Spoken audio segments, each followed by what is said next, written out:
Good evening, everybody. I'd like to call this meeting of the Douglas School Committee to order on June 5th at 6:30 p.m. And roll call vote, please. Pledge of Allegiance. Oh, okay, I want to do the roll call. You want to do a roll call vote? Yes, I do. Okay. Roll call vote, please. Meg Rodden, aye. Julia Lagerholm, aye. Beth Bergstrom, aye. Would you please all stand for the Pledge of Allegiance? Pledge allegiance to the flag of the United States of America and to the republic for which it stands, one nation, under God, indivisible, with liberty and justice for all. Thank you so much, everybody. And I would like to call our student representatives from the high school, Erin Pisciano and Lily George. Just Erin today. Hi, Erin. Welcome. Welcome back. Thank you so much for having me here tonight.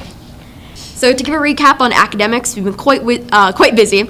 In early May, we had 2 weeks of advanced placement testing, so that's all finished up for the year. And additionally, MCAS testing is officially done for the year, with students having completed exams across math, English, and science. Grades 9 through 11 are moving on to their final exams, which are beginning June 12th and a run through June 17th. Additionally, on Friday this week, we'll be holding class elections and end-of-the-year assembly, as well as giving out some of our junior book awards. The class of 2024 has been very busy with their graduation on the 31st. The class of 2024 celebrated graduation week with several activities. On Tuesday, academic awards, senior sport awards, and scholarships were handed out at class night. Wednesday, the students wore their caps and gowns on a parade for the other schools in the district and enjoyed lunch together at a senior picnic. Thursday, the students spent their last night together at DHS. Students watched the sunset and enjoyed a movie together on the soccer field. Congratulations to all the members of the class of 2024. Apart from this, our class of 2027 hosted a successful car wash, raising well over their goal. The peer leaders group volunteered at the Douglas Special Olympics, in which our Stars and Stripes students participated in the 16th annual Douglas Special Olympics. Students competed in softball toss, lawn jump, dash, and soccer events. Members of the police department and the fire department joined students and staff to cheer athletes on. Additionally, students have been busy in the sector of art and writing. The art show recently happened, and we had many of our students display their sculptures and paintings, and they were awarded ribbons by student voters and teachers alike based on recognizing their work. Aaron Bacanzo, aka yours truly, was awarded a silver key in the poetry category for the Scholastic Arts and Writing Award. And lastly, in athletics, the track team has been really busy. Not to steal his thunder over there, because we keep speaking, but Dom Rossi was named the Division VI state champion. And the girls 4x100 team of Abigail Bilodeau, Olivia DeFalco, Riley McKettrick, and Ava Hare placed fourth place with 51.29 seconds. The boys team of the 4x1 of Logan Hooper, Darius Buevidas, Oxbow Grier, and Dominic Rossi scored 44.64 seconds, and Ava Hare got fourth in the 100-meter hurdles with 16 seconds. The boys' baseball team is also doing quite well, as they just completed round 16 and won against Mount Everett and will soon be moving on to face against Pioneer Valley in the upcoming week. The girls' softball team also completed a successful season. Thank you very much, and I think that'll conclude what I have to say. Thank you so much, Erin, for joining us today. Summer. Thank you. Summer, thank you. Summer. Great job. Dominic Rossi and Mr. Manka, would you please come up?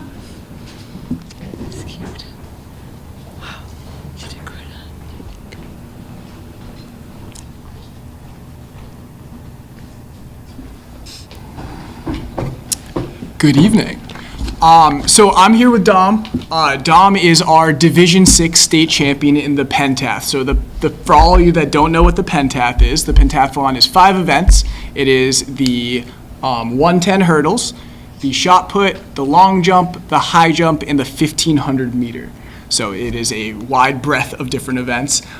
So Dom won, this was 2 weeks ago at Merrimack College. He scored 2,913 points. He was about 150 points ahead of second place, so it was a pretty solid, easy victory. Well, maybe not easy. Put in some work that night. Spoken like a true coach. I had an easy time. Sweating it a little bit. But yeah, so he set our new school record in that event by almost 800 points too. It had been since one of the earlier Gualtieri brothers back in 2014 had held it for quite some time. So In 2020, they changed the way the divisions work in track and field from kind of regional divisions to divisions based on school size. So Dom is actually our first in Douglas history, D6 state champion. So he's the only one that we've ever had. And there's a banner on the way right now that is just his. Was supposed to be here earlier this week for the sports awards, but didn't quite make it. So after winning the D6 Pentath, he did qualify to compete in the Massachusetts Meet of Champions, which is all the divisions, every single of the best athletes in the entire state. And he went on to almost just shy of his score that he had in the D6 championship, and it placed 9th overall in that. Against how many people? That was 12. They're out of 12. Yeah, they took the top 12 for that one. So some really impressive athletes in that. Dom did an awesome job. He did break 5 minutes in the 1500, which is no joke. That was a tough work on that one. You did it. Yeah, and also earlier at the D6 championship too, Dom was lucky enough to get interviewed in the Boston Globe and had a little article written up about him and the girl, winner from Uxbridge actually. So Blackstone Valley did all right in the multi-event at the D6 championship. I want to take a second, though, just to thank Dom for everything he's done for the Douglas track team. It's been a really amazing experience coaching Dom over these last couple of years, where he started as strictly a thrower and turned into a sprinter and then a jumper and then a little bit of everything, and he really is probably the most talented athlete that Douglas track has ever had. I think it's pretty easy to call that one. And we just graduated 10 seniors from the track team, probably one of the best classes of Douglas boys track athletes ever, and Dom's right there at the top of that. You want to add anything? No. Dom will be competing in track next year at Assumption College. One of our only track athletes ever to compete in D2 athletics, which is really, really impressive. I know they're very excited to have him compete. A couple of the track people came and watched him at a couple of different meets, which was really cool and exciting to meet them. And I look forward to that. He's only going to be a couple miles away, and I'll get to see him compete some next year as well. Just to talk a little, I don't think people understand what it takes to get to that point. Like, we had our soccer team, a boys soccer team, get to the state finals, and we remember the 5 or 6 games they won. What was the journey? The journey? Yeah, the journey. Because I know all of us who are involved in high school athletics know it's not just you go to a meet and the next thing you're competing for a state title. What are all the different steps you had to take to get there? And how many different competitors were you up against? Ooh. So what did you have to do to just get into the Pentath? It starts in the off season, like in the fall.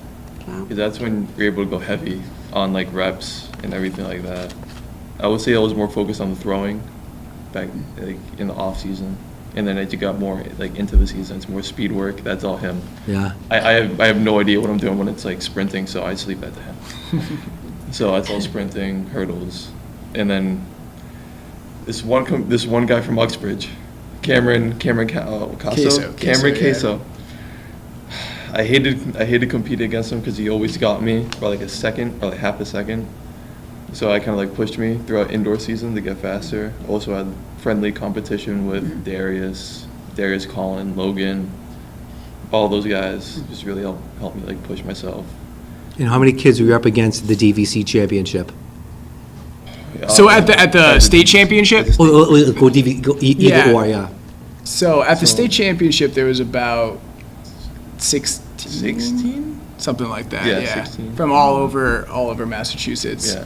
And then, at the DVC championship. So Dom at the beginning of the season did have we kind of had to hold off on some competition for a little bit. Little hiccup and a classic hamstring injury, can't escape them. I dealt with them myself when I was in high school, so we've been simpatico on that. So we're squeezed a little bit. So in order to get into the Pentath at the D6 championship, you have to get a mark in all 5 of those events prior prior to that. You can't just like say, oh, I would run this, or I would jump this, or I would throw this. So we were a little squeezed for time on, in meets to get in everything, and we got it in right at the last possible meet with getting the high jump in, which is one of Dom's favorite events. So it was took a lot of planning on our part to make sure we were able to get him into that, and to great success. That's amazing. Congratulations on everything. That's so amazing. Thank you so much. What would you tell a future upcoming 8th or 6th or 7th grader that's thinking I might want to do track? What would you tell them if they didn't think they could do it? Anything is really possible if you have enough grit. There's obviously different like measures that you could go to. If you really do love the sport, you can make sacrifices. I made a lot of sacrifices going through track, and because it was something I loved. So, but it all depends on how much you love the sport and like what you're doing, how much passion you have for it. But track is such an easy sport to get into, and it's really easy to fall in love with. So if somebody was looking to get into it, I should say go for it full throttle. I don't see why not. It's wonderful. Thank you.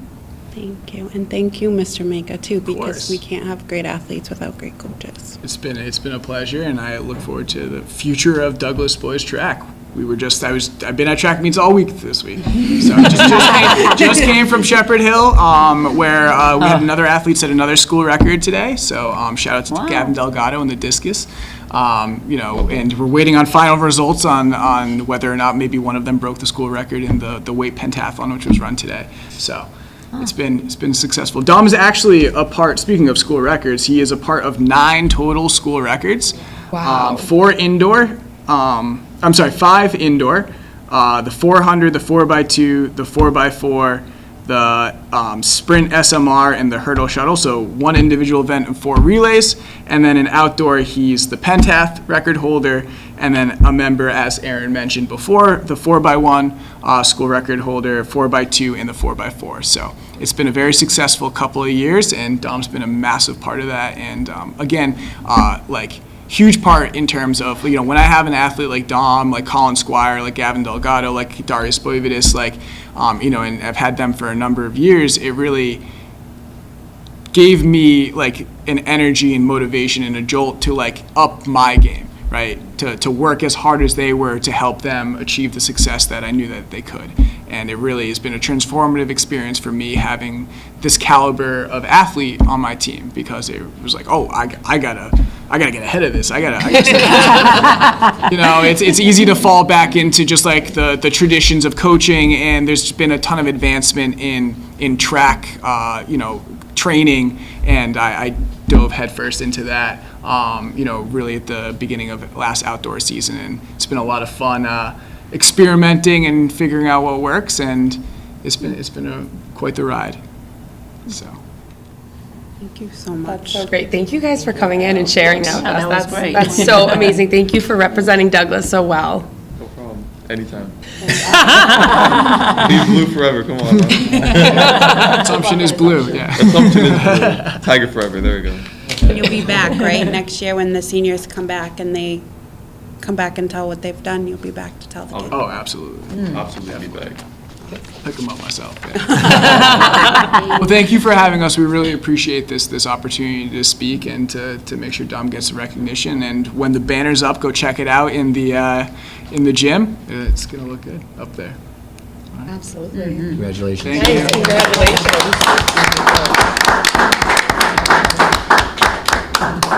Thank you so much. So we'll move on to the next part of our agenda, public comment. Is anybody here for public comment? All right, we can move forward. Do we have any old business? We do not? New business? Nope. All right, so superintendent's report. All right. Erin spoke about it again. Just want to congratulate members of the class of 2024 on a great graduation ceremony. Mr. Ringett and his team put together a beautiful ceremony. It was Yes, great they being did. on stage with Ms. Bergstrom, and you got to give your daughter her diploma, which I know was a special moment. Very A special. very, very special moment for you. So congratulations to that. And again, congratulations to all graduates. And as we said, although senior teachers a lot of times get the recognition, high school gets the recognition, it is a pre-K to 12 district. So it's our preschool teachers, our elementary school teachers, middle school coaches, counselors, administrative assistants, cafeteria workers, custodians. I know a couple people have done shout-outs to the custodian here at the high school, our bus drivers. So just thank you to everyone and family and friends who made this possible for our graduates. Moving into something equally as exciting is our handbook changes and school improvement plans for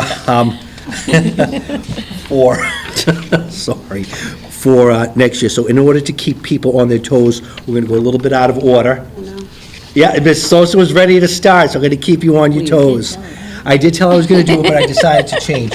So we're going to have principal come up and both do handbook changes and improvement plans at the same time. We're going to start with Mr. O'Brien.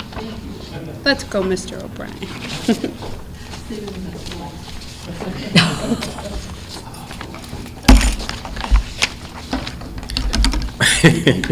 Love having a nice little rivalry with Mrs. Socha. I noticed she brought props.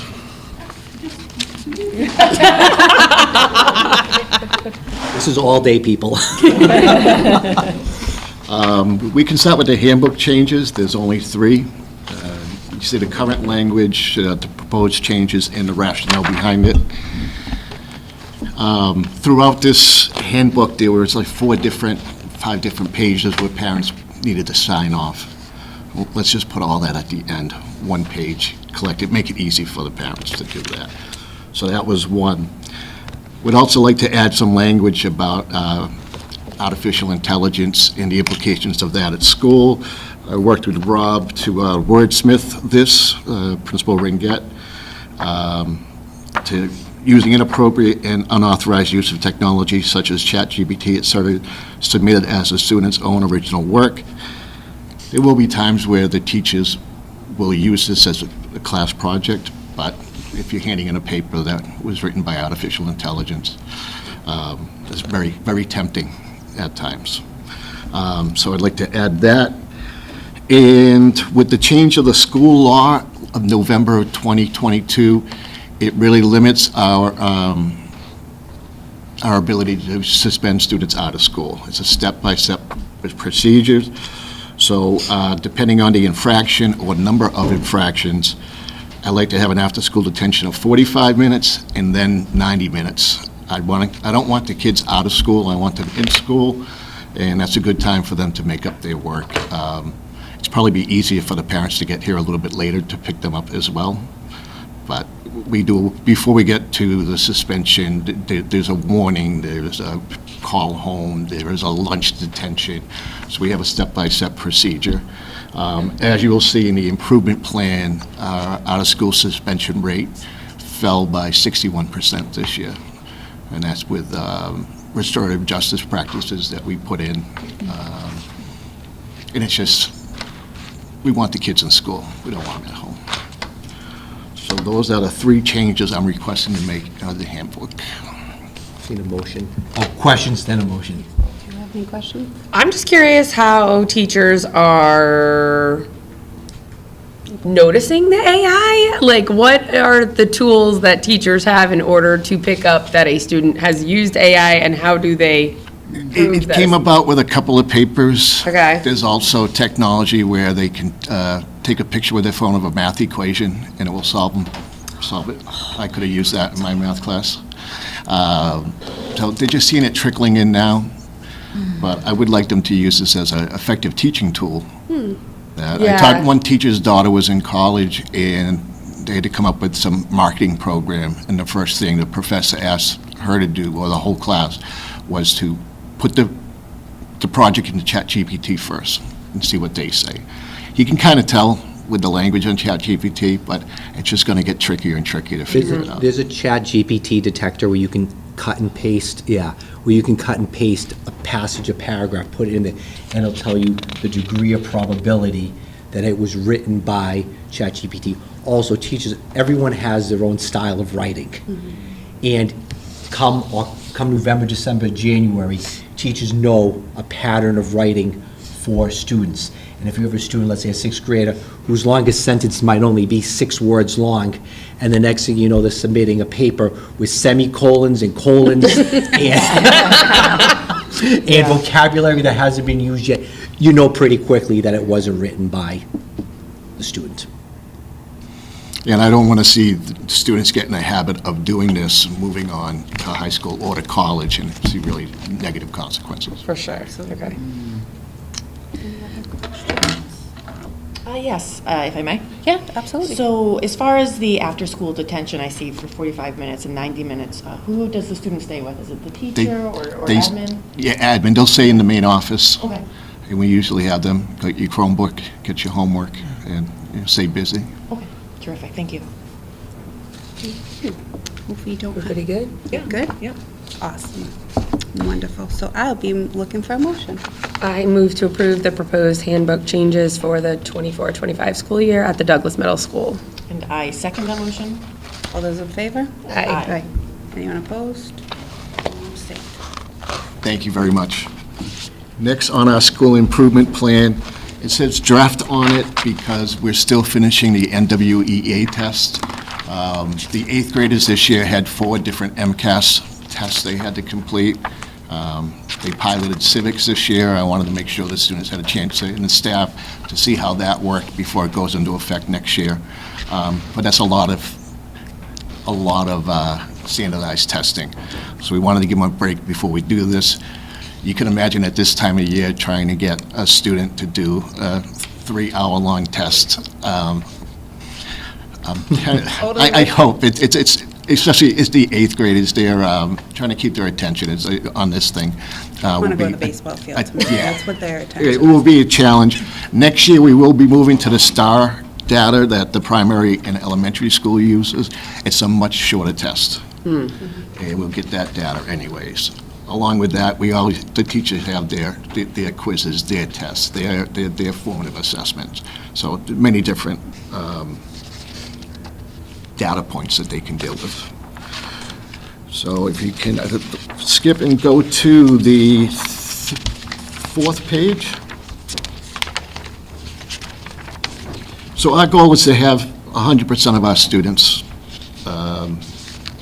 at the stage of meeting or exceeding expectation. So on the NWEA test, that's a score of 220 is what you would need compared to the MCAS. A lot of data in there. If you can see at the middle of year testing, I mean, it was an increase of 34% in grade 6 for math. And the number of students of not meeting expectations dropped from 24 to 8, and that was just middle of the year. So some good signs there. And in ELA, they jumped up, 24%. There was a lot at 219, and it's a plus or minus, kind of like a political poll. And so if we're using that 219 instead of the 220, it's, we got from 27 to 51, and it decreased from 12% to 7% for ELA, for the students not meeting it. You also can see how long the student took the test, how much random guessing they would do. No. 7th grade, now I do have end of the year information on 7th grade. They completed the NWEA testing. We were at the beginning of year 74%, which means they retained the information they were taught in 6th grade to start the year. You're always going to have some summer loss. Steadily increased throughout the year, and at the end of the year, 85% of the 7th graders were meeting or exceeding expectation. Not meeting fell from 8 to 7 and went to 9. Again, it's just one-day test. Are they off? Rapid guessing. We can see that. In grade 7 ELA, meeting or exceeding expectation rose from 52% to 80%. That's nice growth. 8th grade math, again, up to 75% from 58. And not meeting expectation fell down to just 10 students. Again, that's middle of the year. 6th and 7th grade are doing ELA tomorrow. The 8th graders will do it later on. I'd like to thank our guidance department and Jess Hurley, Kayla Ravidian, and Heather Antanavica for really digging into the individual student success plans. That was a big help. We could identify those students, provide them with extra help. A lot of the paras would assist them. And then the teachers themselves discuss what they had to do to bring the scores up, looking at the NWEA data. The problem with the standardized tests, it tells you what they got wrong, but not why. So you get that information, and it's tough. So I'll be looking forward to moving on to STARS. But again, the same problem, you don't see the why. You can see where they, if they're multiplying their fractions instead of adding them, it doesn't tell you that information. But it does provide a lot of specific data. And the students, the teachers just did a tremendous job really investing in the data and looking at the numbers and digging deep and finding things out and why. And I'm pretty confident for our MCAS scores this year. We didn't do go ahead. Just a quick, just for somebody that's at home that's listening and doesn't know, what do you typically expect for growth on an NWEA? Like, what would be the growth percentage? Well, ideally, you want 100% meeting that. Right, but like, I know we talk about kind of specific measures throughout the year. As long as we see a steady improvement, that's what we're looking for. Always 20%, it was always 20%. Right. Keep going, keep going. But it's nice to see that they're retaining the knowledge from the year before, so it's really sinking in. It's a difficult test because the company, and it's the Northwestern Educational Association, they test bakers, they market this. It's all through North America. Millions of students use this, and in the 7th grade ELA, we're 65% across the nation. We did better than 65% of the schools. If you get a question right, it gets harder. If you get a question wrong, it gets easier. And the way they design the test is they want to have 50-50, ideally, right and wrong. So if a student's doing well in math, they might actually get a calculus equation. And that can be disheartening to some folks, like, what is this? If they get scared. So, sometimes they'll answer an incorrect question and make it easier. But students did a good job on taking this. That is good. And it takes them a long time to take this versus STAR, right? Like, especially for, I don't know if you're familiar with NWEA, like how we do this 4 times a year? We do it 3 times a year because we try to do it 4, it's just too much testing, tied in with MCAS. But it could take from the beginning of the day all the way to lunch for students to take it. And we can get that information quicker. Like the STAR would be about a 40-minute test at the middle school. Which we also start STAR in pre-K, so we would be able to track them all the way through. Okay, thank you for One of our goals also is implementing UDL, Universal Design for Learning, where students have choices, we remove barriers. It's just a philosophy that works. It's proven to work. We did a lot of training on that this year, but we still need to do more. Dr. Vieira, you mentioned how long does it take for... So yeah, Katie Novak, who used to be the assistant superintendent up in Groton Dunstable, has become a national guru on UDL. And in order to have MTSS or UDL fully embraced by staff and What's become... MTSS? MTSS is a multi-tiered system of supports. Universal Design for Learning. Thank you. We throw these acronyms out and we forget that most people, 99% of the world doesn't know what it means. It takes about 7 years for staff to embrace it. We're in year 2 of it.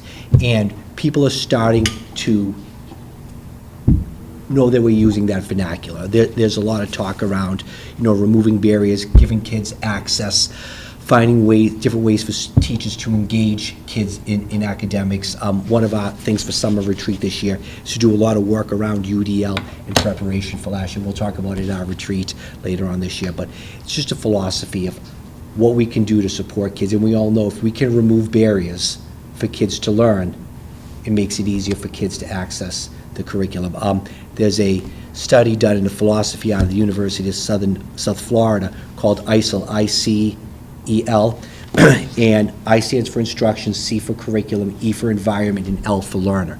So it said before you can look at the learner for anything, you have to look in the instruction. Are we doing everything we can do instructionally to meet the needs of kids? Are we engaging them? Are we removing barriers? Are we giving them choice? Are we giving them voice? C's curriculum. Do we have a curriculum in place for kids? E's in environment. Have we created a conducive learning environment for kids, depending on what that looks like from grade level to grade level or kid to kid? If you can answer yes to all those things, then you can blame the student for why they are or aren't succeeding. But until you address those three things, it's really difficult to blame the student if you haven't removed the barriers that are needed for that student to succeed. So that falls under that MTSS and that UDL philosophy. You're welcome. And again, UDL was one of the things we looked for when we did our classroom walkthroughs in training. But we can't expect teachers to sit through a 2-hour training and be experts on it, especially ones that are traditional in their ways. We want them to incorporate that with what they do, with their personality and how they teach their class. I mentioned the decrease in the suspension numbers. We used restorative practices, so something where they may have had discipline. We bring the two kids together, have them talk, write apology letters. It worked very well. So we'll continue to improve our ways of doing that. So last year, we had 41 days of out-of-school suspension, and this year was only 16 days of out-of-school suspension. And that's for pretty serious actions. SEL is ongoing. We had a curriculum we purchased together with the high school. It wasn't the best. We're going to Panorama next year, so we're going to take the best lessons that we felt came from the program we have now and blend it in with Panorama's SEL lessons. We have SEL days, usually twice a month, and when the kids hear it's SEL days, I get a lot of eye rolling at this time of the year.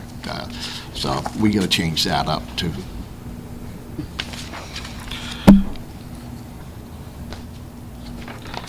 And as you can see, the SEL extended homeroom, so they're in homeroom longer, and we had to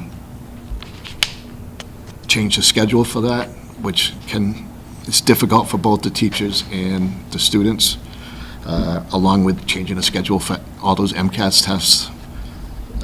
It was hard to get into a groove this May during test time.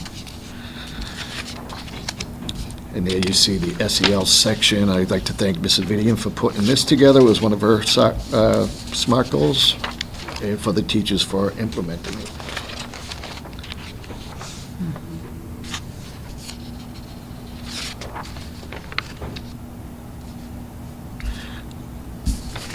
If you go to the third page from the end, we're trying to build relationships with the students in other schools. We went down to the primary school 4 times, so is the 4th one still?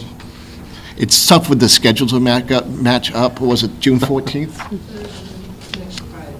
Third one. So the kids really liked it. It was wonderful seeing them reading to a little munchkin.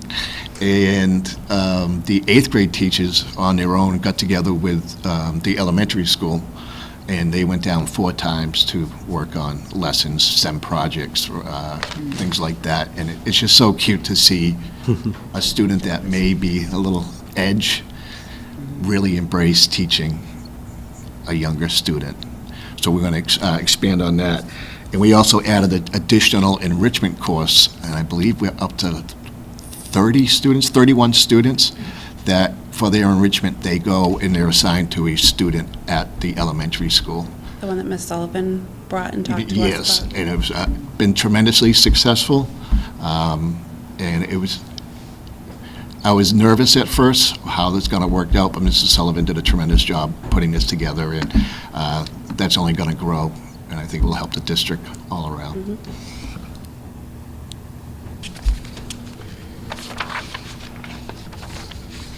So it talks about the new Richmond, turn 2. And that's the update on the school improvement plan. I will add the NWA data to this once it comes in by the end of next week. Do either of you have any questions? Anything you want to know more about? No, this was very informative. Thank you. Thank you. Thank you, Mr. Next, we have Ms. Sosha.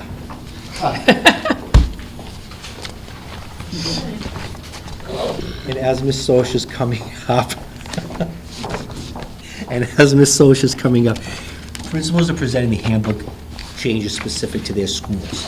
The other thing we've done, and we separated it, was our handbooks were like 200 pages long, because it was 50 pages of building-specific information, and then 150 pages of district-wide improvement plans, district-wide rules. So what we've done is we separate them. We have a council every year, Attorney Joyce, who looks at our district-wide policies around discrimination, harassment, and things of that nature. That's being looked at. That hasn't changed. But principals are just presenting the handbook changes specific to their buildings and grade levels.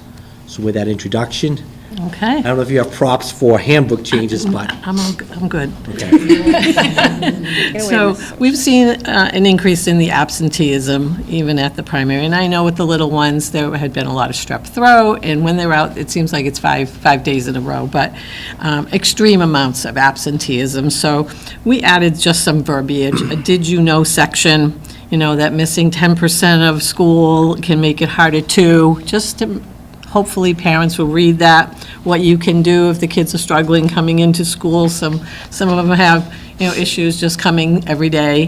They want to be with mom and stay home and have fun. So just some ideas. So we've added that in. And then the other area that we changed would be a discipline guideline. And we took the elementary and just modified it.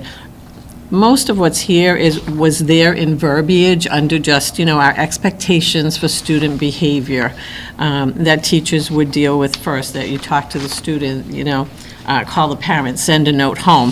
But it seemed like we need to have this just in case, what do we refer to? Not that, we hope to have it that way, but it's nice to refer to if something did arise and you just don't know. So instead of getting caught without anything, we put together the chart. And it's pretty basic. It's, repeated tardiness. What happens if they're tardy more than 7 times? Repeated absenteeism, same thing. What happens if that is the case? If they're disruptive, if they're rude, what are we doing? It's usually a conference, it's communication, it's the counselor maybe talking to the student, it's me talking to the student, it's calling home for most of the cases.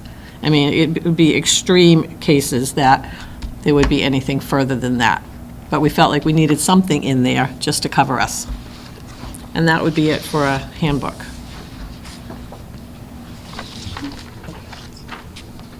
And you said typically it doesn't go more than with you and, perfect, wonderful, thank you. No. Awesome, so I would be looking for a motion to approve changes. I'll make that motion to approve the primary school's handbook changes for years 2024 and 25. Second? All those in favor? Aye. Aye. Anyone opposed? Anyone abstain? All right, thank you. So our school improvement plan, the first started with a data goal.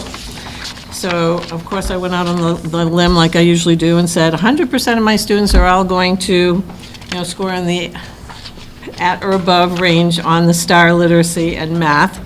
Well, it didn't happen, but I'm okay with that because I know exactly why it didn't happen and which children it didn't happen for. I did have several teachers, though, in individual classes that reached the 100% in their classroom. I think there were 4. So that's impressive in itself. So just to give you the overview, for kindergarten ELA, beginning of the year was 70% at or above, and end of the year was 88%. So, and we only had 1 student in the urgent intervention and 1 in the intervention, the red and the yellow, the bottom 2 categories, 2 students at the end of the year. Can't complain there. In math, which is a different measure for the kindergarten, it's not the STAR because they don't offer it.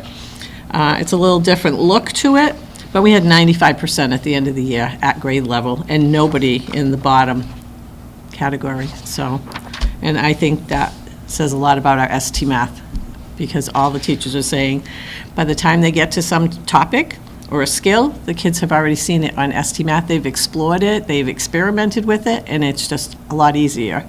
And I know your son is one of my star ST Math students, so, in grade 1. In grade 1 early literacy, we started the year with 74% and ended at 87%, with only 2 in the bottom category. And again, I know exactly who they are, why they're there, and that's that. Math, 95% at the end of the year, and nobody in the bottom category for grade 1. So a lot stronger in math, and we're actually second place in the state right now.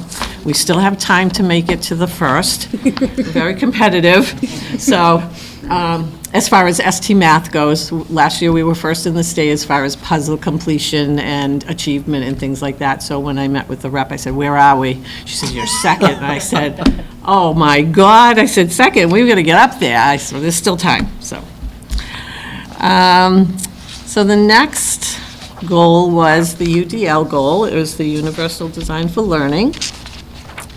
And we were providing professional development, so for our staff. So each month there was a topic that we either did at common planning time or at a staff meeting, or if there was a PD day, we put it in there. So it was broken down for all the topics and all of the parts of the UDL strategies, like we mentioned, the barriers and the engagement and representation. So I know some of the other administrators did the same thing. We found great handouts to give to the staff on the flow, on about barriers. What do you do when the kid says, "When are we going to do this? I'm never going to use this, for anything in my life." Of course, my kids don't say that, but older kids do. We gave this to all of the staff for the walkthroughs. I know Mr. O'Brien mentioned that. So it's evidence to look for admin when they're going into the classrooms on every category. Engagement, what should you see?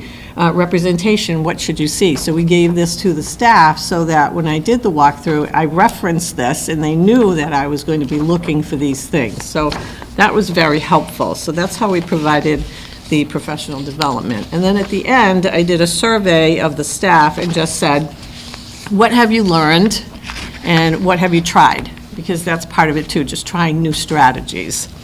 And some of them said they learned that they need to let students get motivated with different things. They need to give them choice boards. We use a program called MOTE, which reads the directions to the students. So when they're doing the small group instruction, they're not running up to the teacher and asking a question while she's with a small group. It reads everything to them, so they've got their headphones on, and it will read the directions or break down what they're supposed to do.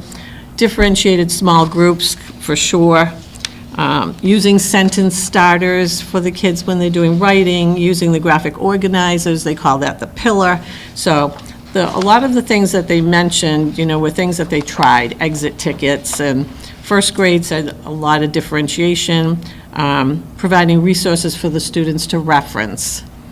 They all have their Google Classroom document up on the board when it's center time, and so the students can look up there, find their name, and it'll tell them which centers to go to, or it'll say, choose 3. So it's nice that, they have something to refer to. So that was the UDL. Then we had the social emotional learning goal, and that was the morning meeting. So our morning meeting, you should come by anytime and see it. It's fun. It's a fun start to the day.